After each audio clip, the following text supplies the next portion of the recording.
I'm very happy to see that the government is back open, but it took too damn long. It took too damn long. The newly elected congressman from Staten Island and a part of Brooklyn, Max Rose, is on the job, in your face, and hasn't been patiently waiting to get going. The only thing that pisses me off is that we had to wait 3 weeks in order to do what was eminently obvious. Rose is the Democrat who knocked off Republican Dan Donovan in a tight race, and he made it abundantly clear to us he's ready for a fight. Running down the middle doesn't seem to be successful. You pundits really crack me up because you guys like to try to pigeonhole people. We have a divided country. You'd agree with that, well, right? No, we don't. Okay. No, we don't.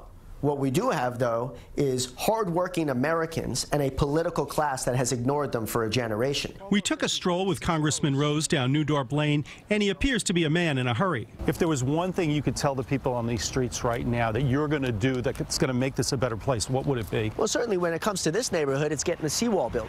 And that's just part of his agenda, including solving an opioid epidemic, fixing Medicare, all while standing up for the working class, whom he says is being stiffed. That's a message we hear from Donald Trump. That's a message we hear from Bernie Sanders. Is that your message, too? Well, I think that it's not a message, it's a statement of fact. It's a statement of reality. Rose is just 32 years old, the youngest male in Congress. He's a decorated veteran, serving 5 years in the U.S. Army, and survived having his vehicle blown up in Afghanistan. I was informed that, years earlier I would have died from that explosion. The only reason why I lived is because Congress had allocated the necessary funds to outfit my vehicles with the armor it needed underneath to push the explosion away from its core. That's amazing. Thank you. It means a lot. Now on New Dorp Lane, Rose is the new kid on the block, and he says he's committed to getting results for as long as he possibly can. And then I'll be blessed and privileged to pass the baton to a person coming up behind me, and they'll continue the fight. But it will always be a fight. The fight's never going to stop. And as you saw, Congressman Rose is a veteran, a decorated veteran.